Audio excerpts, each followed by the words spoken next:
Ya, puji Tuhan, kita bersyukur kita bisa lagi bersama-sama memuji, menyembah Tuhan. Haleluya.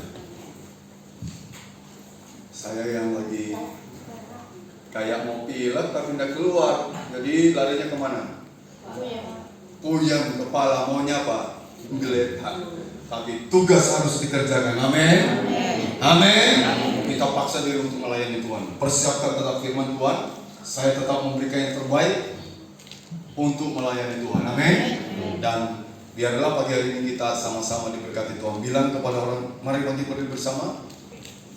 Sampaikan orang sebelah kiri kananmu, sehat selalu dan diberkati Tuhan.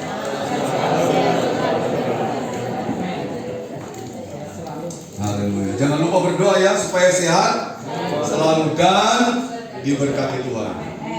Ya, mari kita akan belajar lagi firman Tuhan. Dan sebelumnya kita angkat kitab suci kita. Kita ucapkan bersama-sama 2, 3. Saya dapat menjadi apa yang firman Tuhan katakan saya dapat menjadi. Saya dapat melakukan apa yang firman Tuhan katakan saya dapat melakukan. Saya dapat memiliki. Saya mengatakan, saya mempercayai dan saya menerimanya dalam nama Yesus. Aku percayakan firman-Mu, firman-Mu adalah kebenaran. Aku percayakan janji-janji firman-Mu, janji-janji firman-Mu akan digenapi dalam hidupku. Firman-Mu mengajarku hari ini dan aku akan melakukannya. Amin. Mau diajar oleh firman Tuhan, mau melakukan firman Tuhan, saudara percaya firman Tuhan adalah kebenaran, maka janji-janji akan digenapi dalam hidup saudara. Katakan amin. Kita tetap berdiri. Saya akan bicara beberapa minggu ini tentang khotbah Tuhan Yesus di bukit, ya. Dan sekarang kita lihat yang kedua ini, Matius pasal yang kelima, ayat yang keempat. Kalau sudah menemukan, kita ucapkan bersama-sama. Sudah menemukan? Kita ucapkan bersama 2, 3. Berbahagialah orang yang berduka cita, karena mereka akan dihibur. Amin. Silakan dulu. Jadi saudara, menarik iman khotbah Tuhan Yesus di atas bukit. Minggu kemarin kita belajar berbahagialah orang yang apa? Miskin.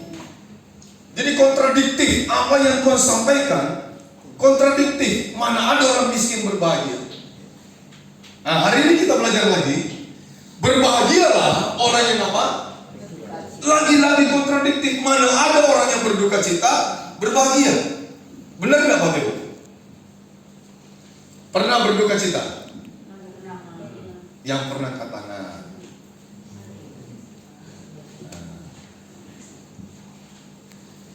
Kalau kita diputuskan pacar, kira-kira berduka cita nggak? Kalau bisnis kita mengalami kerugian, berduka cita nggak? Wah, kita berduka cita. Kita tidak mengalami keberuntungan, kita berduka cita nggak?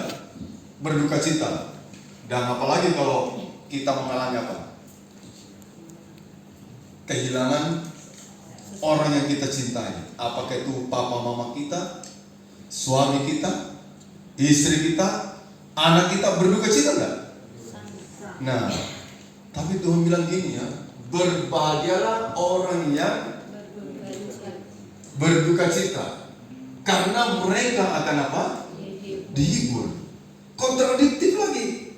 Khotbah-khotbah yang disampaikan Tuhan itu di mata orang dunia, khotbah yang kontradiktif. Sebab bagaimana mungkin orang yang berduka cita berbahagia?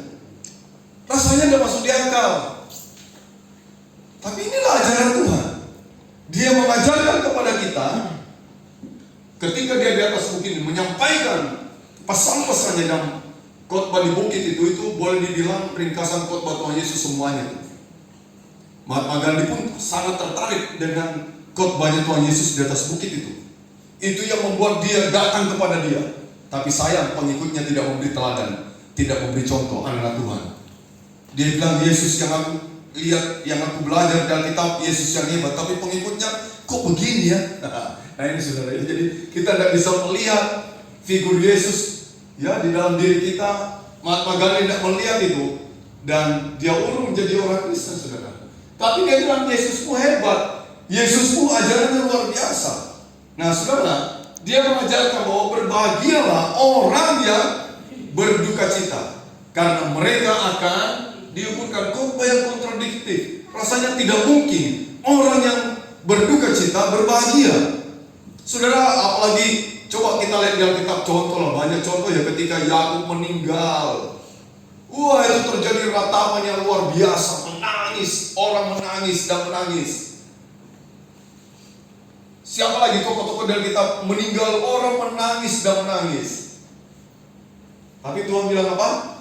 Berbahagialah orang yang berduka cita, karena mereka akan dihiburkan. Nah, kita mau belajar ini Bapak Ibu. Di mana letak kebahagiaan orang yang berduka cita? Kenapa kok Tuhan bilang berbahagialah orang yang berduka cita? Di mana letaknya? Orang yang berduka cita itu berbahagia. Kemudian, duka cita seperti apa yang Tuhan maksud? Duka cita seperti apa? Sama minggu kemarin, ketika Tuhan berkata, berbahagialah orang yang apa? Miskin di hadapan Allah. Miskinnya bagaimana? Nah ini juga kita tanya juga, duka cita yang seperti apa yang Tuhan maksud? Dan sudah pasti, ya,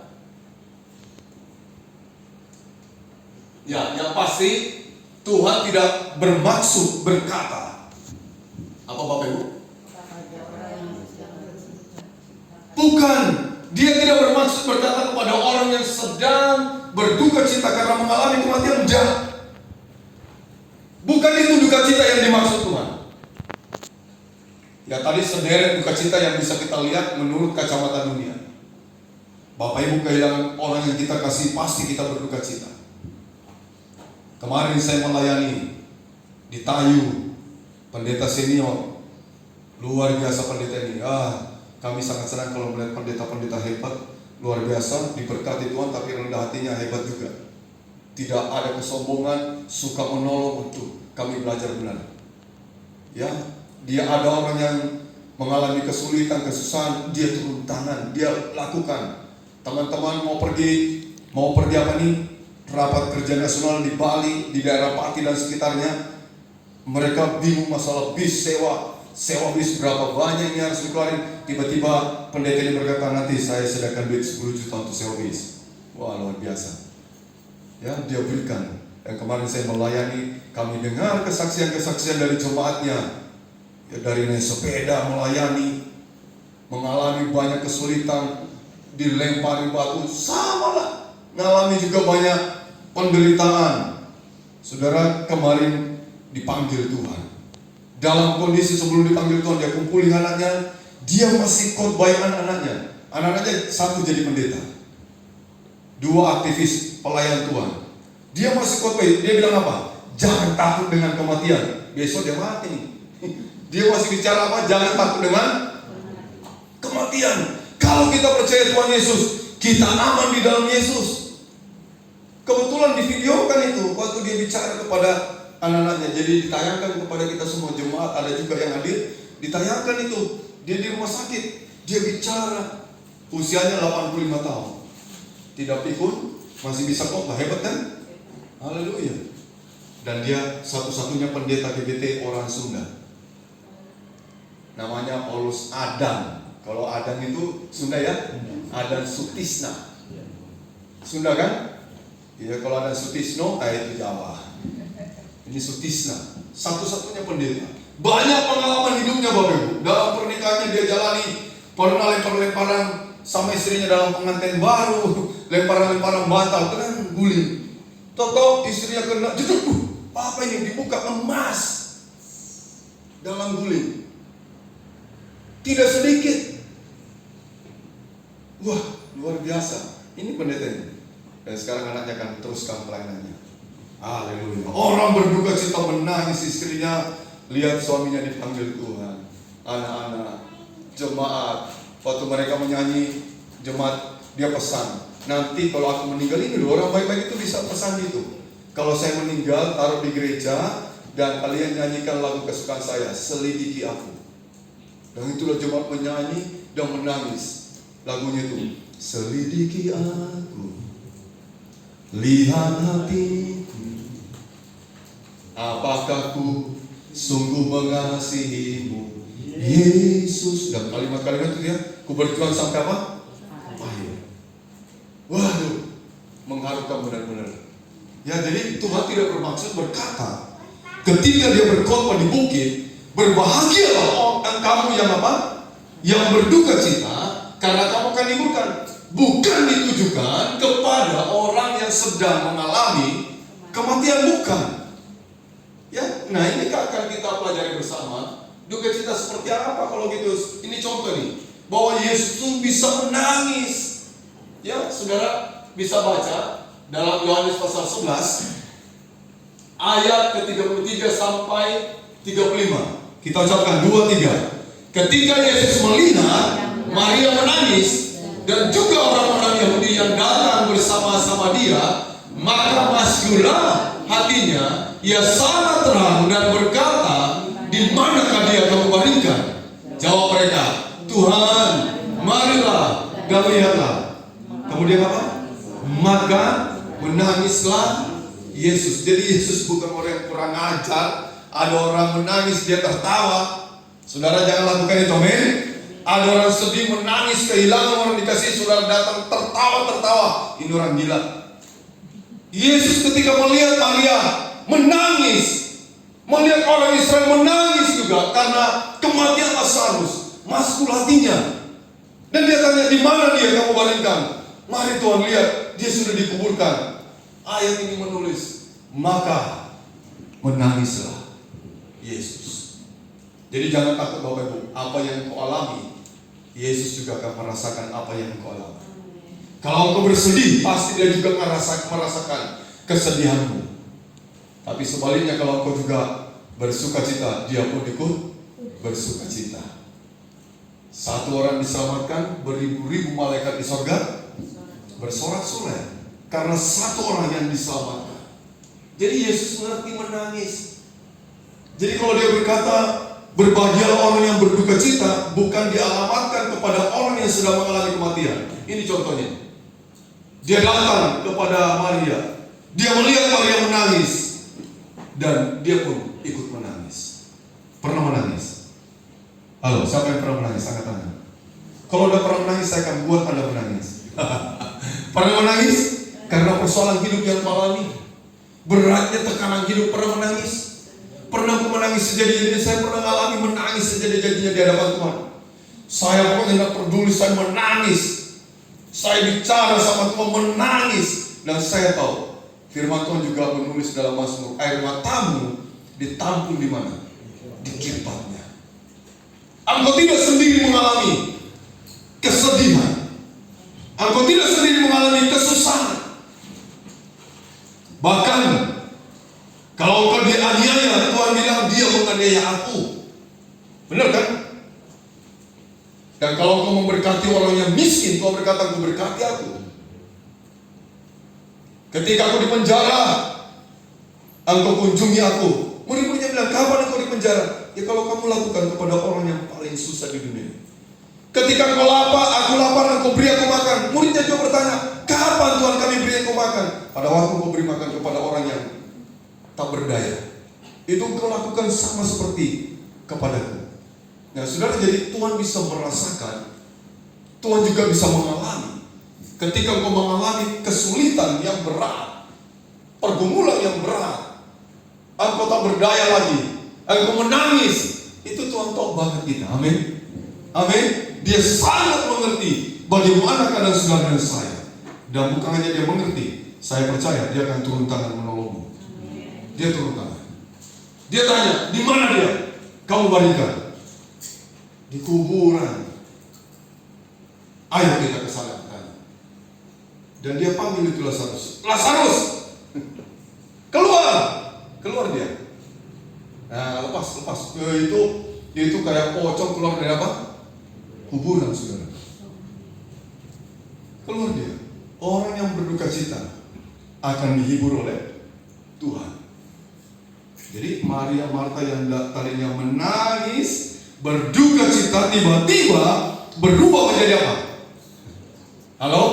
Berubah jadi apa? Sukacita. Berubah dia, bersuka cita. Nah itu penghiburannya.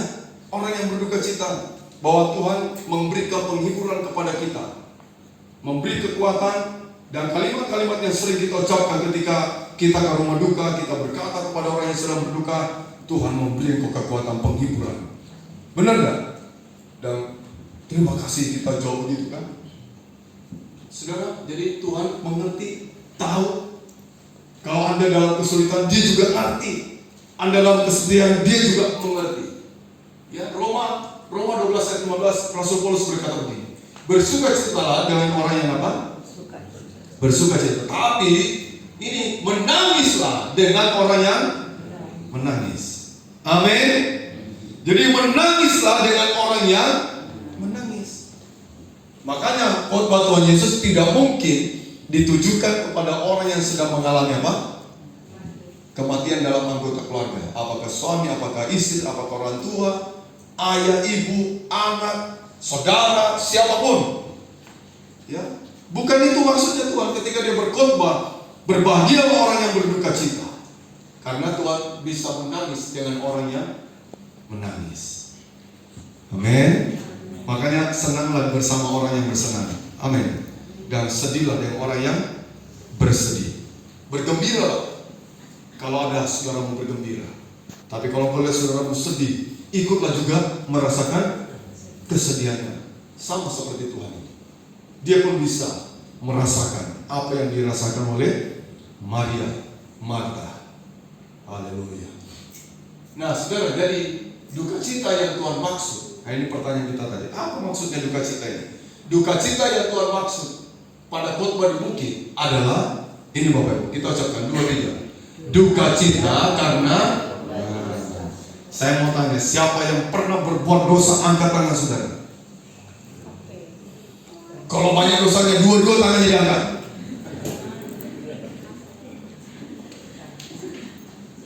Pernah semua berdosa ya, amin. Bohong kalau Anda pernah berdosa. Yang berbicara di depan pun berdosa. Pernah hidup dalam dosa. Pertanyaannya gini, siapa yang pernah berduka cita karena berbuat dosa? Angkat tangan sekarang. Hah? Iya, itu orang menyesal itu berduka cita. Saya angkat tangan saya. Dan pernah enggak aku menangis, menyesal ketika engkau berbuat dosa? Saya lagi angkat tangan saya. Menangis, Tuhan. Nah itu loh, ini yang Tuhan berkata, berbahagialah orang yang berduka cita, karena mereka akan apa? Dihibur. Ya saya berharap Bapak Ibu, kita itu tidak luput dari dosa. Bukan artinya saudara jadi pengikut Yesus lalu saudara sudah kebal dengan dosa. Tidak. Justru kita semakin diincar oleh iblis nih. Dia datang untuk mencuri, membunuh dan membinasakan. Dia juga mencobai Yesus supaya Yesus jatuh di dalam dosa. Suruh mengubah batu jadi roti. Tuhan bisa. Siapa yang bilang tidak bisa Tuhan mengubah batu jadi roti? Bisa banget. Dia terjun dari hubungan bait Allah, tidak akan luka, bisa banget Tuhan. Tapi dia tidak melakukan apa yang jadi perintahnya setan. Dia hanya mau taat kepada Bapaknya. Amin. Ya, jadi jangan taat kepada setan, taatlah kepada Tuhan. Taatilah Tuhan. Jadi kita masih bergumul kita melawan dosa. Masih bergumul terus kita melawan dosa. Pernah seorang mahasiswa berkata kepada saya, Pak, saya mau konsultasi. Dia dengar khotbah tentang ketika ada KKR, pemuda-pemudi saudara. Pendeta itu bicara tentang kekudusan hidup. Lalu dia merasakan hidupnya tidak beres, tidak kudus. Dia konseling, dia tanya, dia ngomong, apa yang harus aku lakukan supaya aku bebas dari free sex ini? Apa yang pernah kamu lakukan? Doa puasa katanya. Pernah doa puasa. Di mana? Di bukit doa. Hasilnya gimana? Saya berulang jatuh lagi katanya. Ngeri juga. Saya memerangi. Jadi saudara Paulus juga begitu. Dalam tubuhku aku berjuang melawan. Kadang aku ingin melakukan yang baik, tapi yang keluar yang apa? Yang tidak baik yang aku lakukan. Penuh perjuangan.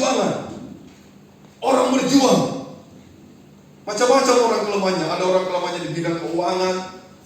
Ada tahta, kepingin jadi orang yang terkenal. Punya posisi kedudukan yang tinggi setinggi-tingginya. Jokowi hebat banget. Orang wacanakan jadi presiden 3 kali, bilang aku tidak mau. Ini hebat ini. Orang kayak Jokowi hebat sekali ya. Seorang wacanakan nanti jadi presiden 3 periode. Ini jebakan katanya. Enggak. Cukup 2 kali aja. Akan diubah undang-undangnya. Dia tidak mau dia. Tapi kita lihat kenyataannya. Kalau rakyat mendesak, ya lain lagi cerita kan. Tapi dari dia tidak ada keinginan dia untuk jadi presiden untuk 3 periode. Orang gadang-gadang yang 3 periode ini presidennya Jokowi, wakilnya Prabowo. Nah, itu politik, dunia politik gitu. Wow ya. Kalau jadi ya datang lagi saudara. Kita itu masih bisa mengalami pergumulan hidup, ya jatuh bangun dalam hidup. Pertanyaan kita gini, apakah Anda pernah berduka cita karena berbuat dosa? Pertanyaan kita, apakah Anda menangis menyesal karena berbuat dosa? Atau mungkin engkau menganggap biasa saja, tidak ada tuduhan di hati nurani. Wah biasa aja. Nah ini hati-hati Bapak Ibu, perlu kita bertanya, apakah Anda anak Tuhan atau bukan? Nah itu ditanyakan itu. Apakah Anda anak Tuhan atau bukan? Kalau anak Tuhan dia punya kepekaan hati nurani saat dia berbuat dosa. Dia sadar, Bapak Ibu tadi berkata apa? Menyesal. Tambahin lagi, kalau masih kurang mantap, menangis. Amin. Coba angkat tangan saudara. Siapa yang pernah menangis setelah berbuat dosa? Angkat tangan. Oh bagus. Saya tidak akan tanya dosa apa, tenang aja. Kalau tanyanya empat mata, ini kamu di muka umum, repot di ketakutan muka umum. Jadi dosa takut Bapak. Saya ngerti. Tanyanya nanti empat mata aja. Dosa apa yang Anda lakukan sampai Anda menangis? Iya, jadi ini yang jadi pertanyaan kita. Apakah Anda pernah berduka cita ketika Anda berbuat dosa? Apakah Anda menyesal dan menangis waktu kita berbuat dosa? Lihat ini contohnya Bapak. Ini siapa? Raja Daud. Ini siapa? Nabi Nathan. Dalam 2 Samuel pasal yang ke-12 ayat 13, lalu berkatalah Daud kepada Nathan, aku sudah berdosa kepada Tuhan. Dan Nathan berkata kepada Daud, Tuhan telah menjauhkan dosamu itu, engkau tidak akan mati. Dalam kisah ini saudara, Nathan itu menyindir Daud, ya menyindir Daud, yang kejam, yang jahat, membunuh suami orang, ngambil istri orang. Kalau ngambil laki orang itu namanya pelakor, pencuri laki orang. Perebut, pencuri dong, pencuri, pelakor, laki orang. Kalau pencuri istri orang apa istilahnya? Pebinor, pencuri bini orang. Pebinor, ada istilah baru ya. Jadi jangan hanya pelakor, ada juga pebinor. Ini Daud itu pebinor.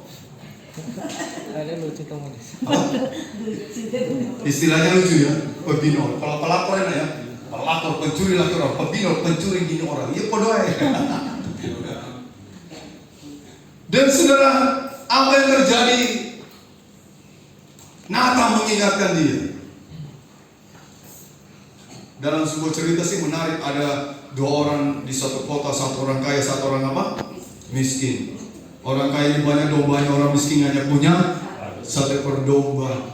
Lalu datang tamunya orang kaya ini, lalu orang kaya ini motong dombanya siapa? Bikin ngawur kan? Marah Daud, orang itu harus macam-macam perkataannya, orang ini harus.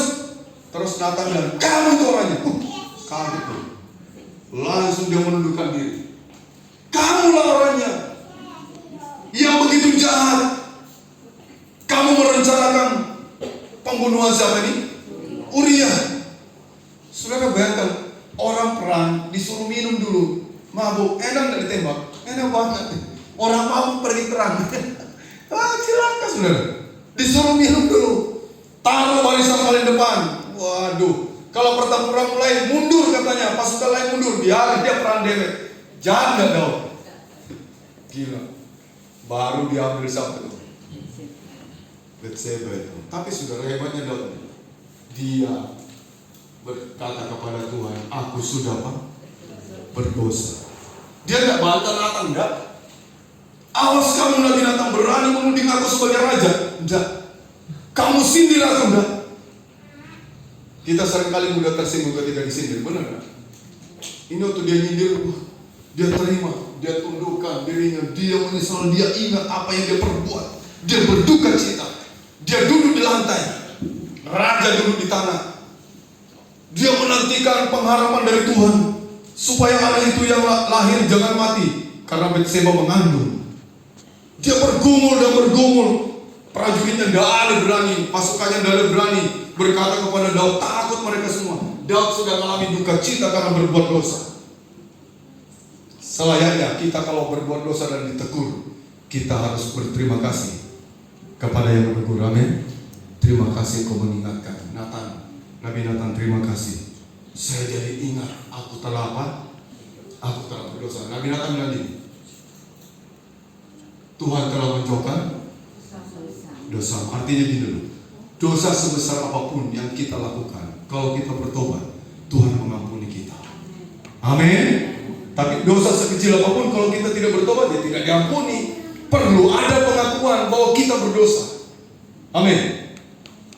Perlu ada pengakuan ini. Makanya doa Bapa kami pun mengajarkan itu. Ampunilah. Iya. Ampunilah kesalahan kami, seperti kami pun mengampuni kesalahan orang yang bersalah. Iya, Tuhan juga ngajari bahwa kita tidak luput dari kesalahan. Ya, jadi saudara, ini contoh bagaimana Daud ketika ditegur dosanya, dia berduka cita karena dia telah berbuat dosa. Lihat lagi contoh yang lain dalam Yunus pasal yang ketiga ayat 1-8. Tolong ini dibaca ya. Ayo, siapa yang baca cepat dengan suara yang keras. Yunus 3 ayat 1 sampai ayat yang ketiga. Yunus pasal 3 ayat 1 sampai 3. Ya. Datanglah firman Tuhan kepada Yunus untuk kedua kalinya demikian. Terus. Bangunlah, pergilah ke Niniwe, kota yang besar itu, dan sampaikanlah kepadanya seruan yang kufirmankan kepadamu. Bersiaplah Yunus lalu pergi ke Niniwe sesuai dengan firman Allah. Niniwe adalah sebuah kota yang mengagumkan besarnya 3 hari perjalanan luasnya.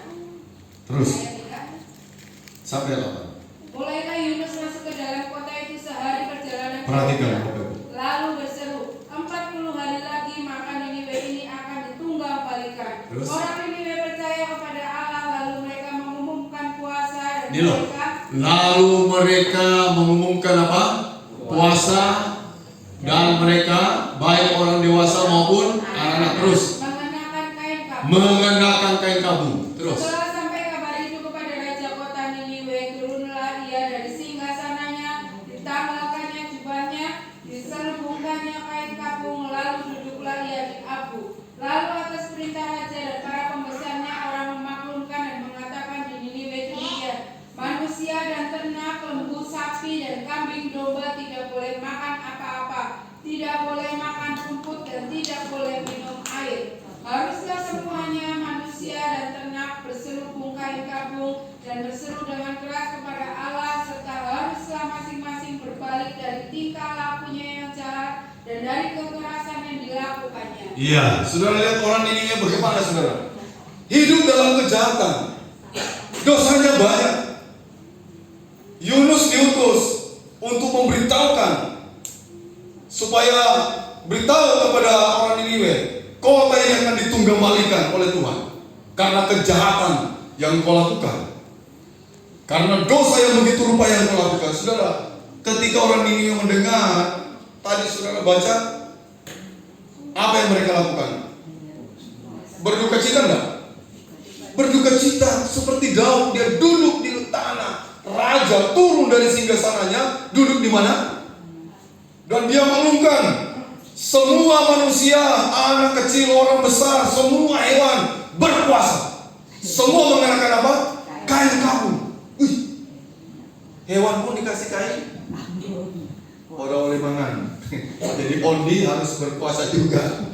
Tidak boleh makan. Semua berpuasa. Hebat banget ini. Duka cita yang mereka alami. Dan mereka semua meratap, menangisi kesalahan mereka.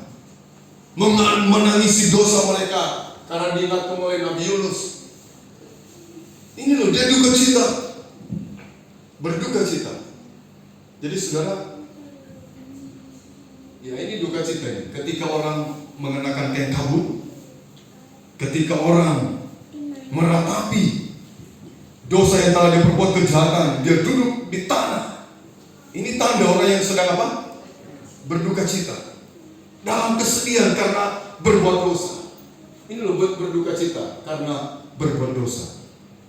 Jadi kita nggak lupa dari dosa loh, tapi Anda ketika Anda jatuh dalam dosa, jangan lupa berduka cita karena dosa, bertobat, berduka cita karena dosa. Dan ini mereka semuanya. Tidak jadi Tuhan menunggambalikan saat itu. Bahkan Tuhan bilang gini, aduh, aku jadi menyesal melihat pertobatan mereka luar biasa. Rajanya turun dari singgasana. Dan jadi saat itu ditunggangbalikan oleh Tuhan. Makanya Yunus marah. Aduh, ini harusnya di bumi hanguskan memang kota Niniwe, tapi malah di apa?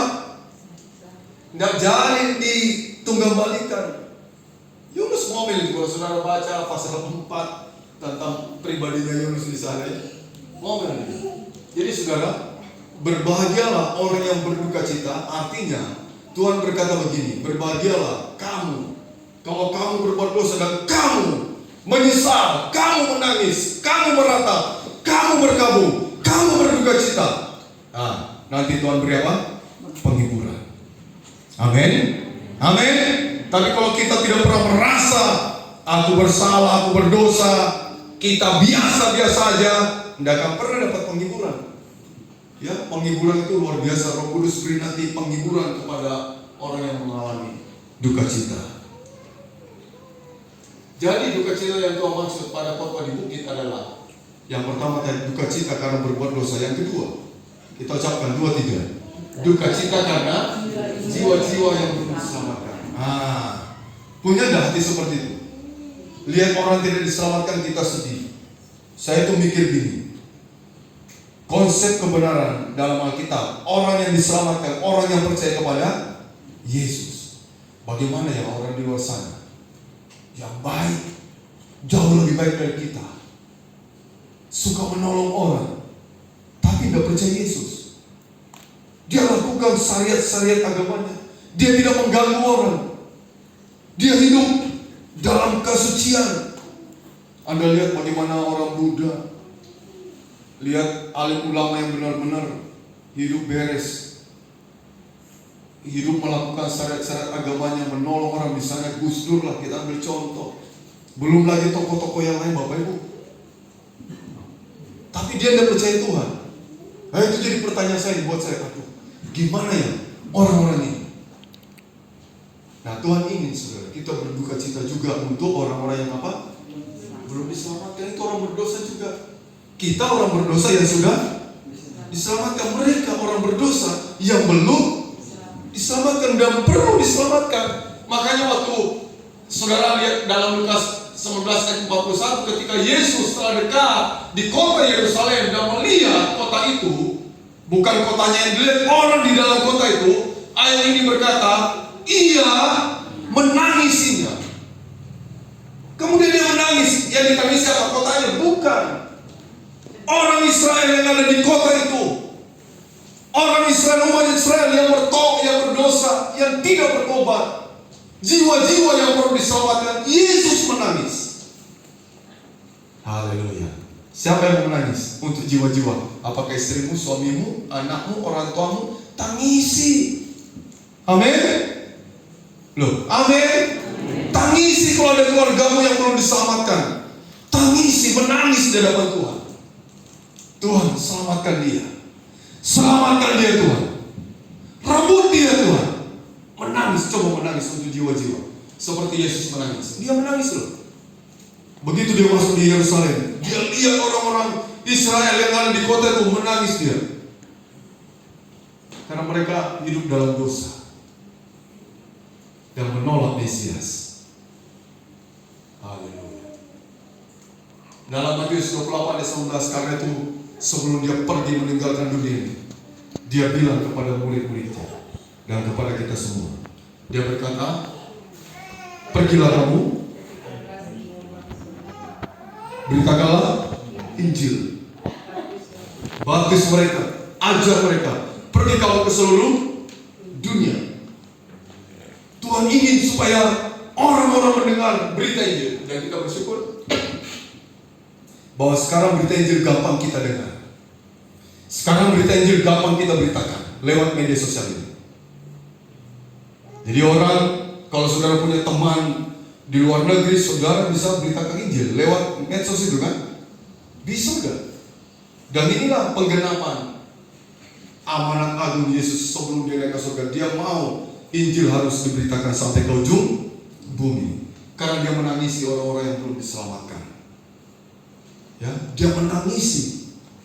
Dan mari kita berdiri dalam 1 Petrus 3 ayat 9. 1 Petrus 3 ayat yang 9 kita baca. 2, 3. Tuhan menghendaki supaya jangan ada yang apa? Binasa, melainkan supaya semua orang berbalik dan bertobat. Ini loh hatinya Tuhan. Harus menjadi hati kita juga. Menangisi jiwa-jiwa yang belum diselamatkan, jiwa-jiwa yang berdosa yang belum diselamatkan. Tuhan menangis dan dia perintahkan, ayo perintahkan Injil sampai ke ujung bumi. Karena dia tidak mau semua orang itu binasa, tidak mau ada orang yang binasa, tapi dia ingin semua orang berbalik dan bertobat untuk diselamatkan. Dan berita Injil itu ada di tangan saudara, bukan lagi di tangannya Tuhan Yesus. Dia udah pergi ke surga. Dia tinggalkan ini, message ini, pesan ini dia berikan, amanat ini diberikan di tangan kita. Dan mari kita bekerja untuk dia. Amin. Kita beritakan Injil. Gampang, caranya gimana? Jadilah terang, jadilah garam. Amin. Jadi terang dunia, orang melihat. Jadi garam dunia, lakukan kebaikan-kebaikan, orang melihat bahwa Anda pengikut Yesus yang mengikuti teladannya Yesus, Tuhan kita. Haleluya. Nah ini, berbahagialah. Kita ucapkan bersama 2, 3. Berbahagialah orang yang berduka cita, karena mereka akan hibur. Duka cita karena apa? Berbuat dosa. Duka cita karena apa? Jiwa-jiwa orang yang berdosa yang belum diselamatkan. Saya udah pemain musik.